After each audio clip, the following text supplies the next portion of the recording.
Hi, Coco. Welcome to this Expat Life. Thank you very much. Good afternoon for me. No, good Good evening for evening for you. me. Yeah, Exactly. yeah. I'm delighted to have you on the show. Thank you Thank for you. joining us here. No, thank you very much for having me. I feel honored to be part of the show. Oh, that's great. Um, I know that you split your time between Chile and Peru, and you just said good afternoon. So I'm assuming you're in one of those countries right now. But where are you exactly? I am currently in Lima, the capital of Peru. We arrived actually last night, so I had a relatively short night. We had a night flight. Indeed, we're splitting our time in between Chile and Peru. 3 weeks in Lima and 10 days a month in Santiago. Wow, that sounds like my dream life, honestly. For me, it's best out of both worlds. And even though both cities are obviously Latin American cities, but they're very different. They have, like everywhere, pros and cons. But no, I'm very happy. It's really great. Great. Can you share a little bit about the way, like how did you get there? What is your history? Yeah, absolutely. I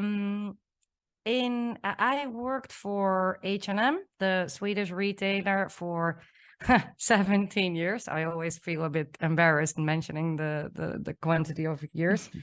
Um, in the Netherlands from origin, and it was in 2016 when I got the opportunity to move abroad for H&M. And I started in Singapore, then I moved to Japan, and it was in 2018 when for H&M as well, I moved to Chile. And there I was responsible for Chile, Peru, and Uruguay. So I, in that time also, let's say, shared my time between those three countries. And funny fact is that in Chile, there's a lot of Dutch women married or in a relationship with Chilean men. And I always said, okay, that is not going to happen to me. I'm not going to fall in love with a local. That is the most inconvenient thing that you can imagine. I'm here on a temporary contract. Yeah, but like many things, if you say them out loud, you manifest them in some sort of a Yes. way. Yeah. And So you got the Latin lover. I got a Latin lover. Absolutely. And Felipe is from Chile. And in 2020, in the middle of the pandemic, my work contract for H&M came to an end, or my assignment in Chile came to an end. And then within the pandemic, we have, let's say, established our relationship on long distance. And then it was in 2021 when I moved to Chile. And I think I was there 6 months, and then my partner got an opportunity to move to Peru for his employer. So yeah, we were hardly established in Chile together, and then we packed our bags and moved to Lima. Wow. Yeah, yeah, that happened. Yeah, that's quite a lot. You've moved a lot as well, in several countries. And even if you lived at the place, you still divided your time in between different cities, between different countries. What would you say did you learn from moving around the world so much? Or what did each move Oh, bring you? definitely. Well, for sure, and without any doubt, like different perspectives. Um, the sense of belonging to a community. I growing up in the Netherlands and living and working there for the majority of my life, really, I was never super aware of what it means to be Dutch and what it means to also belong to a community, the Dutch culture, friends, family, and so on. And moving abroad really, took me out of that, let's say, being the fish outside of the water. So it has definitely brought me a broader perspective of how the world looks like, cultures, what it means to make yourself feel at home without any external factors, which is for me, or has always been for me, super important, because if you move around a lot, and even today, where I'm spending my time or in Lima or in Santiago, it's extremely important to be able to feel at home regardless of where you are. And I wouldn't say I had that before.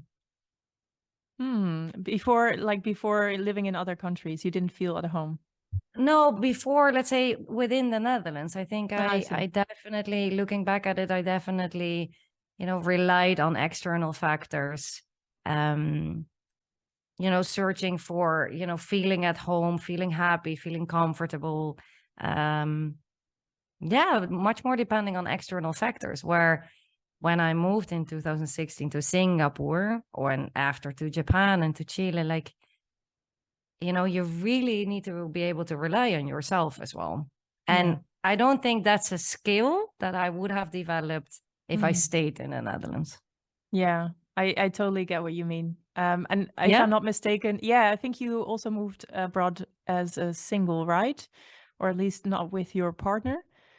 To Singapore single, to Japan with a partner, and then towards the end of that assignment, single again. Yeah.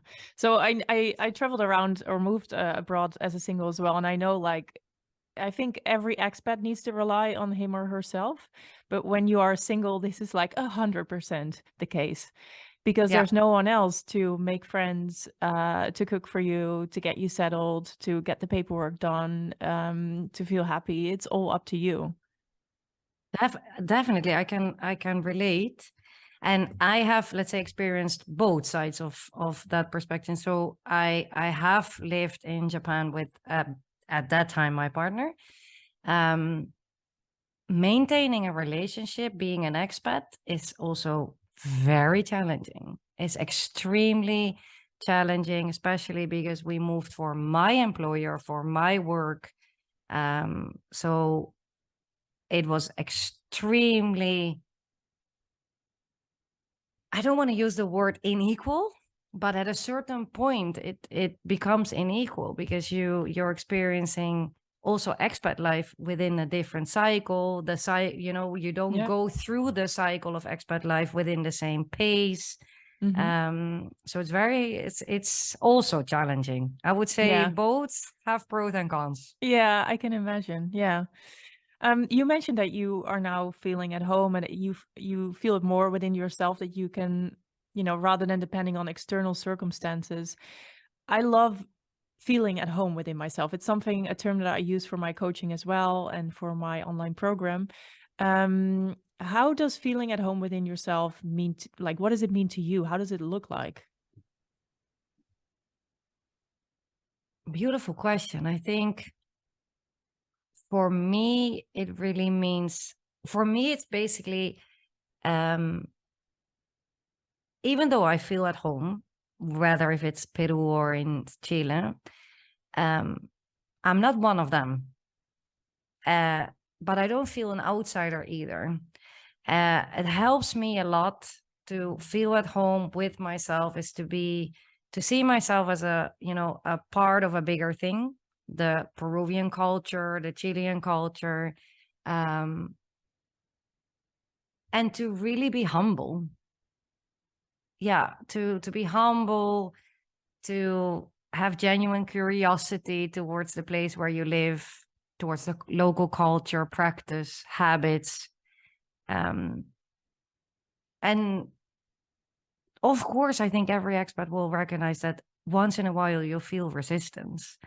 And for me, feeling at home, even though I once in a while feel resistance, is really to also, let's say, lean into the resistance and Mm, to just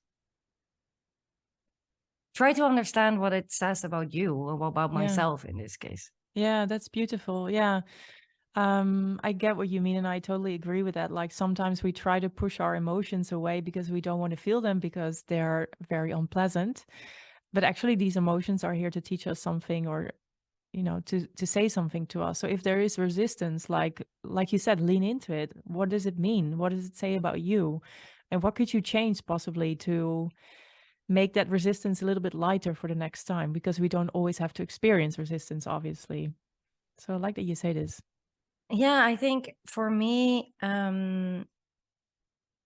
experiencing resistance 9 out of the 10 times comes because your own perception or your own view on certain things is taking over, basically. And yeah, as an expat, you carry a culture, a personality that is, if you like it or not, different than the place where you live. Because you and I are both Dutch. But even if we would move to Belgium, which is a country crossing the border, speaking this more or less the same language, you're culturally wired different as well. And very often that's where also the resistance comes from. Yeah, I can imagine. You actually do this for a living, right? You look at cultural differences. I Um, do. yeah, and you look at the perception, I think, of cultures as well, and you try to help teams to overcome those challenges from these cultural differences. Can you maybe share what led you to that career change actually, and how you work with it right now? Yeah. Thanks for an excellent summary. I would say you almost nailed it. No, joking. But what I do is I indeed look at cultural perception, and what that basically simply said means is that two different cultures can look at the exact same other culture, the third one in this case, and perceive them in a very different way. Let me share an example. So I use the culture map from Professor Aaron Meyer. And on that culture map, we look at 8 dimensions, we call them, and those are 8 skills that indicate behavior, certain behavior of a certain culture. And if we look at how we build trust across the globe, and I think you know this probably, you have been a diplomat in Brazil, and Brazil is a very, very interesting example. Mm-hmm. If we look at how we build trust, every culture, regardless of location, everyone agrees on around the world that trust is important in order to do business, whether if it's volunteer work or million-dollar multinationals, trust is important. And trust is built both from the brain and from the heart. So we look at cognitive brain trust and emotional trust. And in, for example, Scandinavia or more northern central European countries like the Netherlands as well, we tend to really divide or separate emotional from cognitive trust. So emotional trust is more for family, for friends, for, let's say, personal, private settings. Where, for example, in emerging markets, Brazil, Latin America, but also in Belgium and also in Spain and also in Italy, those two types of trust are much more woven into each other, which means that you need to focus much more on building the relationship, basically. And if we then look at how we perceive one another, someone that is from Scandinavia, they have a very clear separation between emotional and affective trust. Someone from Brazil would perceive that person as super cold, impersonal, not willing to invest in the relationship, and would probably hesitate, to sign a business deal with that person. Where someone from the Netherlands would perceive that Scandinavian much differently, like, oh, so productive, so effective, very, very concrete, to the point. So what I do is I work with organizations where I help professionals and teams that work internationally with different cultures to overcome these type of examples in order to build high-performing teams with better business results. And that comes from a pure pain that I personally experienced especially in Japan. And I think everyone knows that Japan is a very unique culture. It's an island. It doesn't have a lot of influences from other cultures. And I moved for my employer back then, and I got a lot of support in terms of, you're going to move to Japan. How does healthcare work? How does it work with a bank and setting up all the drill, basically. But then when I was managing a team of local Japanese South Koreans, and I hired someone from Hong Kong, I really realized that the cultural perception started to play a part. So I perceived all of these 3 different cultures differently. They all perceived me differently. Messages landed in a completely different context, really. And then when I tried to seek for help and I asked for help, I really knocked on a closed door. I don't know, is that how you use that expression? But I don't I know, think actually. I don't know either.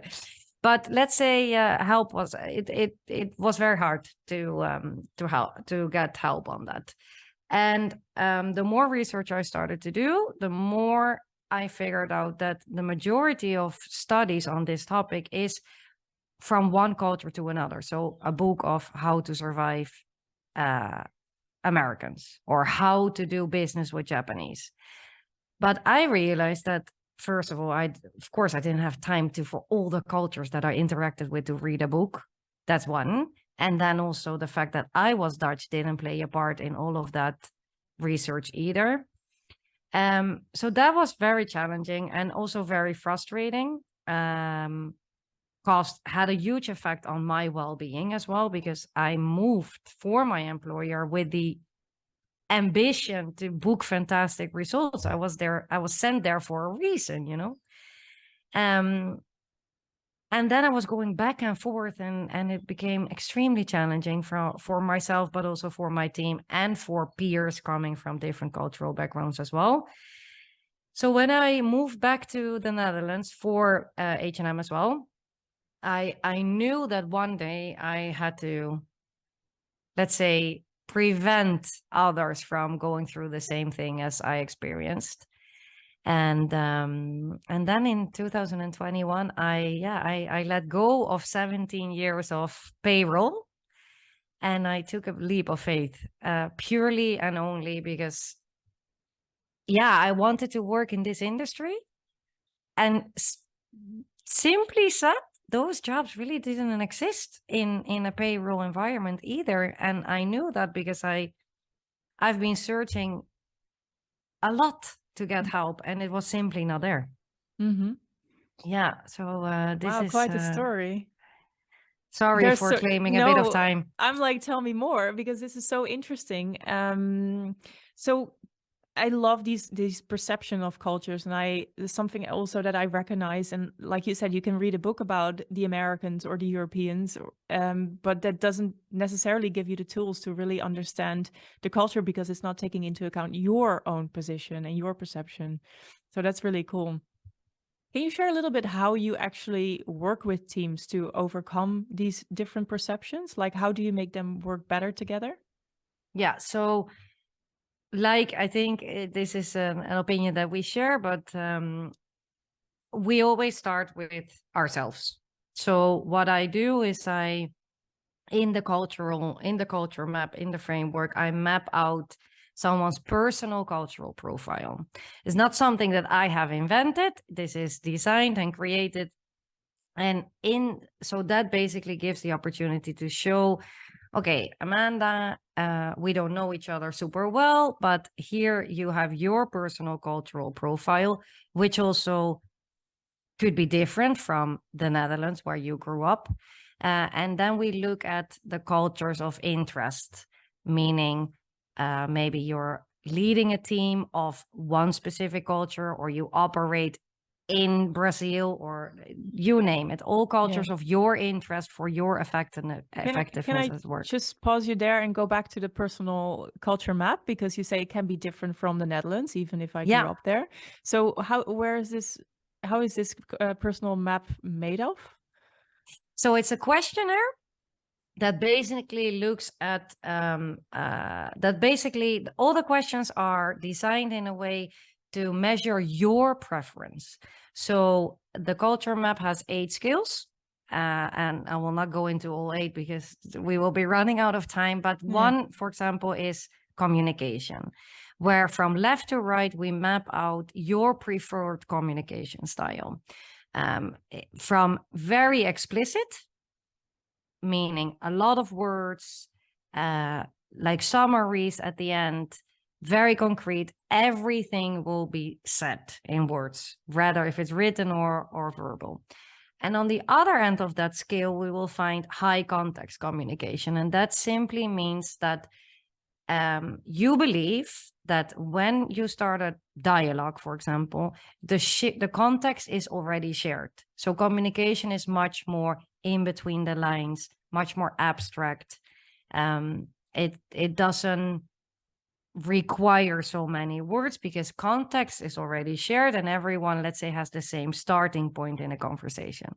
And when we look at the personal profile map, we see, okay, in this case, you, Amanda, we see that the Dutch culture as a nation is relatively explicit, something that probably you doesn't surprise you. Mm-hmm. But it could be that you have lived abroad, you grew up in different countries, you are raised in a multicultural environment, that your personal profile or your personal preference has moved slightly from the environment that you grew up in. And so we do that based on that questionnaire on all of those 8 skills. And then we look at, okay, so if you operate in the Netherlands or you operate in Brazil or in Peru, you're leading a multicultural team, where does the gaps lay? And what can you personally and with the right mindset do in order to overcome potential challenges? Because there's no wrong or right on that map. It's just how we perceive each other. Yeah. Wow, this is so cool. And what are some of the results that you've gained with your work? How do teams now work better together? Okay, so the first results, 0 exceptions, is always that the awareness of the fact that this exists is 40% of, let's say, eliminates 40% of the frustration. Many pains that are caused or a consequence of cultural differences and cultural perception are not, let's say, automatically related to that they're caused by that. So in teams, you see a lot of, let's say, employee dissatisfaction, higher illness, you know, and what organizations do is then they invest in trainings to decrease illness or leadership trainings. And they're really fighting and firefighting the pain, but not really managing the cost. So the awareness of that this exists brings a lot of okay, you know. So I get that, that yeah. yeah, no, definitely. And that is always extremely, for me, also very satisfying. And what you see is that teams communicate better. Feedback is given in a way that works for everyone. Extremely interesting example is, for example, that in the US, it's a common practice that if you have negative feedback, that you provide that together with 3 compliments. And if you come from a culture like myself, and for example, the Netherlands or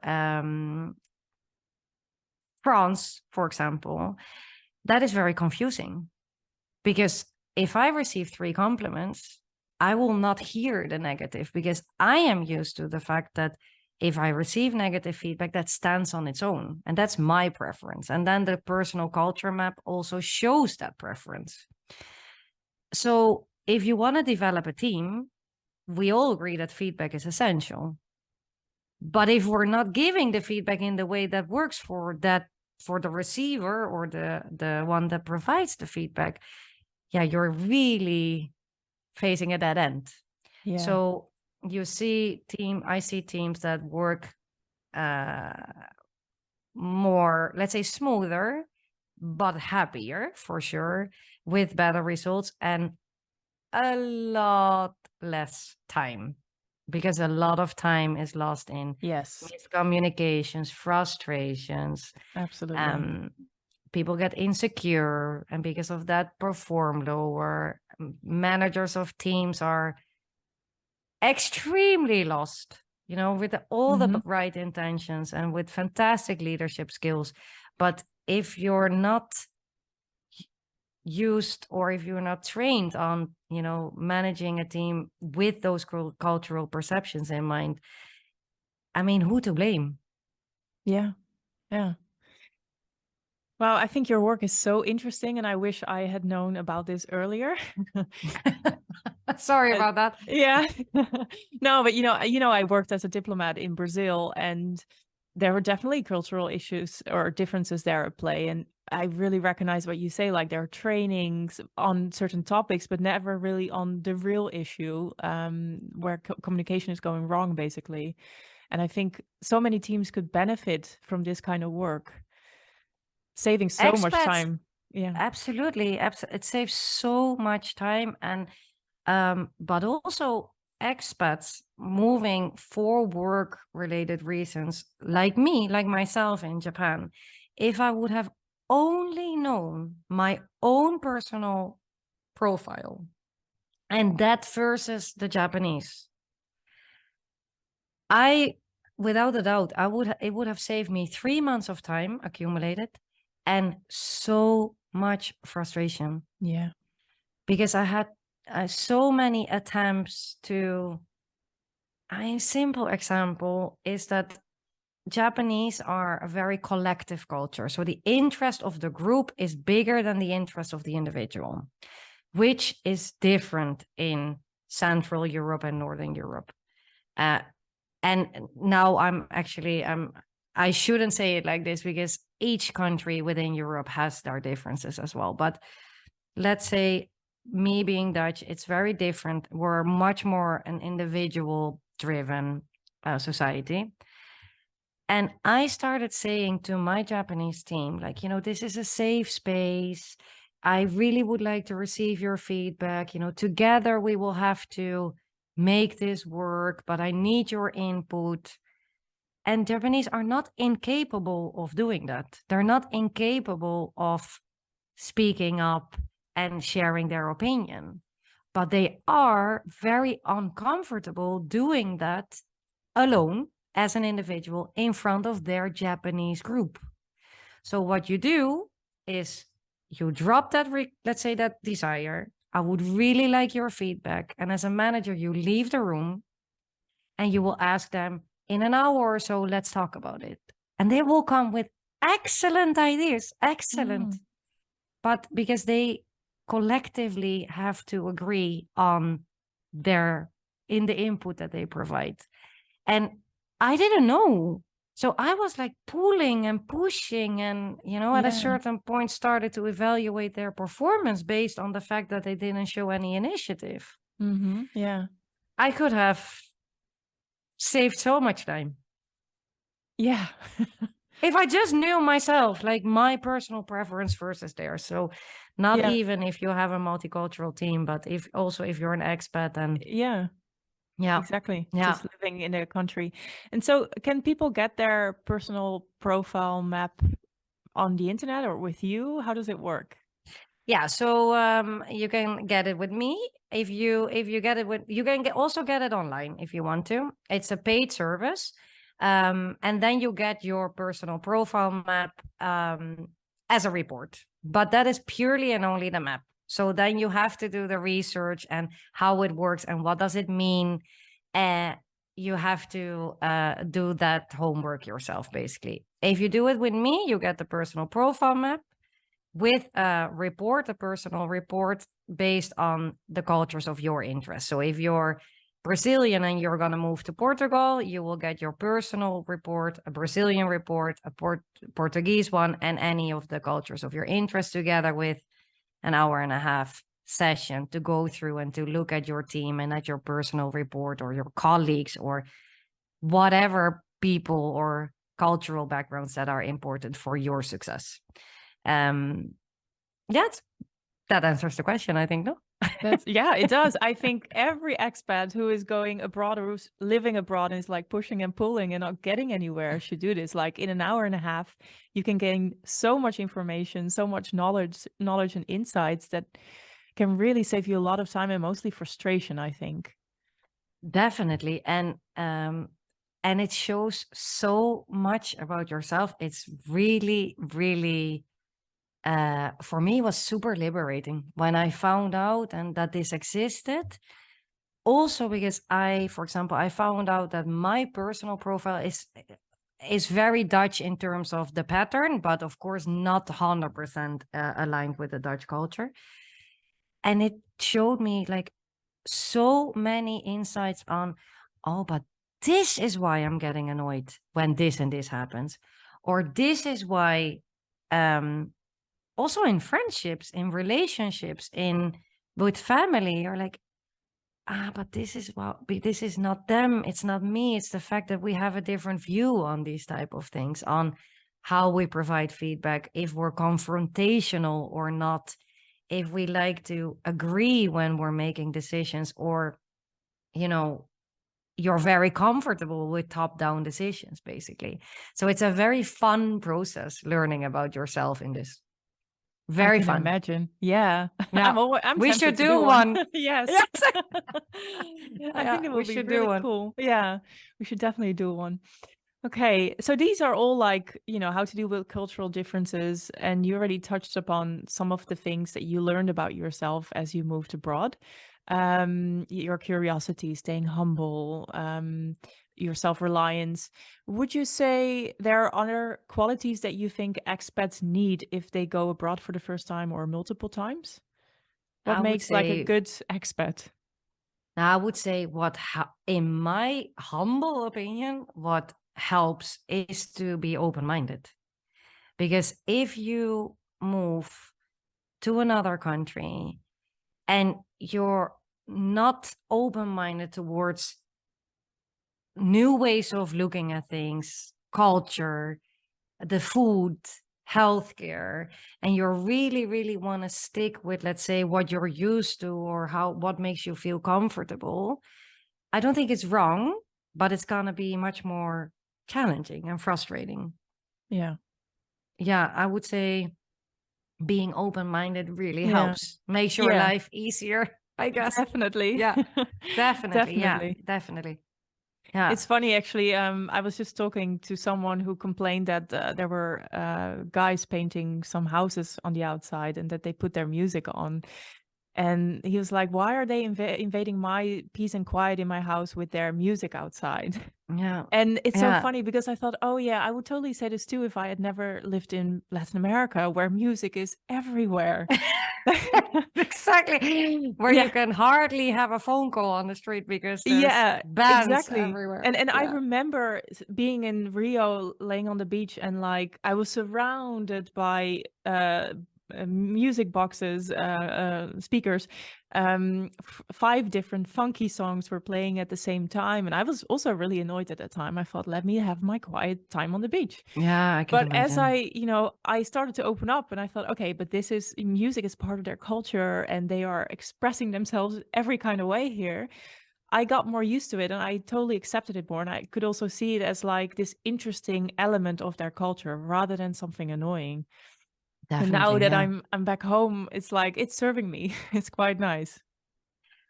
You say now that I'm back home, but does it for you, after living abroad for such a long time, moving back to the country where you're born, would you say, is it home? Really? That's a beautiful question. And actually, I was going to ask you the same one because I think you Oh, lived abroad more than me. But it's very complex, I would say. Yes, it is my home country, and I like to compare living abroad with and your home country with different kind of clothes. So living abroad is this beautiful new dress that you have that just suits you perfectly. You feel really, really good in it. But you also feel a bit uncomfortable, as a woman, you know what I mean. Like it's, yeah. you go out for a night out, but it's not always comfortable. And then your home country feels like your favorite jeans that you've had for a couple of years that you just put on, it fits your body type and you just feel totally relaxed in it. And my home country definitely still feels that way, still like my comfortable jeans. Um, but I really love living in Brazil, and it was really hard for me to leave there and to come back home. And I definitely struggled the first year and a half, I would say, especially the first year. because I just missed so many things from the Brazilian culture that fitted me really well. So I'm really curious about my personal culture map, because I think I'm not 100% Dutch in that way. Um, and I really experienced the Dutch culture as really individualistic. It was hard in the beginning to meet new people, whereas in Brazil you meet, like, if you enter a city Yeah. alone, like on day 2, you already have 20 friends probably. And Yeah, here in you're the probably Netherlands, invited to many occasions, yeah. right? Yeah. Yeah, and here it wasn't the case, and I have to admit it was also a pandemic, so it made it a little bit more difficult. But yeah, it's something I really struggle with, and not just that, it's just yeah, everything is, I feel everything is a little bit more narrow-minded here, or at least more narrow-minded than I am. And that yeah, so that those things, it is still my home country, but it doesn't always feel like my home. And I feel like home is in different countries right now, which is also really annoying because you'll never have it in one place anymore. And that's something that's a hard reality to accept, actually. Yeah, I can see that. Yeah. Yeah. So how's that for you? For me, um, when I had hard times living abroad, and trust me, it has been tough also, health wise, and I worked as a crisis manager for H&M, but I also managed a lot of personal crises. So it has not been always easy, obviously. But I realized that when I came back to the Netherlands, I really realized that, it didn't really feel like home because it felt comfortable, convenient. But also I became much more aware of certain, I don't know, procedures or rules or protocols and everything that Yeah. of course in Latin America, that that existence is a bit lower as well. Like there are less rules and less regulations. Um, but because I wasn't part of the Dutch life for a very long time, I kind of forgot about many things. And then coming back, oh yeah, it was really, really tough and very challenging. And I realized everything changed and nothing changed. And Yeah. I did the work myself and realized, yeah, okay, but it's also because I changed and home got a different meaning. I I became much more flexible, easier to adapt to different things. I let go a lot of perception. Like I think before living in the Netherlands, I experienced frustration when things were going as expected. And now I don't have an expectation. They go as they go, really. Yeah. I recognize And that that too. eliminates, yeah. So, yeah, home got a different meaning for me. Also, because now when I'm going to the Netherlands, which let's say then within brackets is home, it doesn't really feel like a holiday either, but it doesn't feel like home either. It's a Yeah. really weird sensation that I think every Yeah. expat can relate to. Yeah, definitely. And I guess for me it was little bit different because I always knew I was going to come back to the Netherlands or somewhere else, but I wasn't going to stay indefinitely in Brazil. So Yeah. yeah, but I do recognize this like weird feeling. It's not home, but it's not holiday either. And yeah, it's weird. But yeah, no, it's weird, but it's also very liberating, and you gain so much experience from living abroad, and so you learn so much about yourself that um that also makes you look different at what used to be home. Absolutely. Yeah, I remember being part of a goodbye reception for a Scandinavian colleague, and her ambassador gave a little speech, and he said, like, when you go back home, people expect that you stay the same, that that you're still the person that left. Um, but actually what happened is that by living abroad, you change so much, and you will run into that. That's not actually what he said, but I'm like adding it to it now. But he basically said, like, living abroad changed you in so many ways, and people back home don't take that into account. Yeah. And yeah, that's something I definitely noticed myself as well.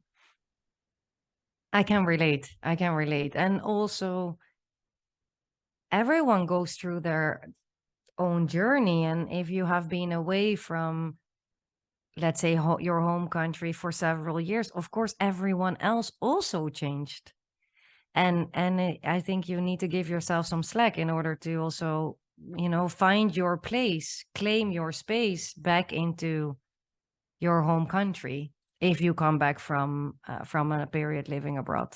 Yeah, absolutely. And I agree. Like, you also think that everything stayed the same in your home country, and maybe superficially it looks that way.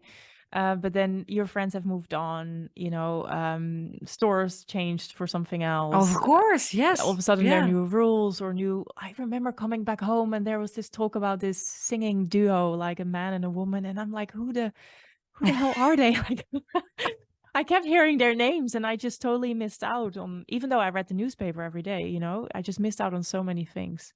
Oh, I have exactly the same. Like 3 weeks ago, my best friend from the Netherlands was here in Lima, and there was a song on Spotify or something, and I asked her, "Who on earth are these?" And then she looked at me and said, "You have been living under a stone, really? Like how?"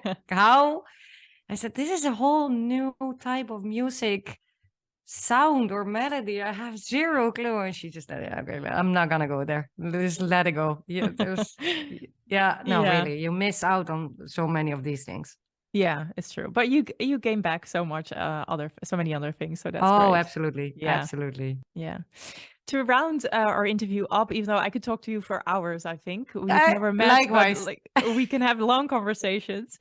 Um there's something that I ask all my interviewees, all my guests on the show, and that is, what is your number one hack to make living or traveling abroad easier? Yeah.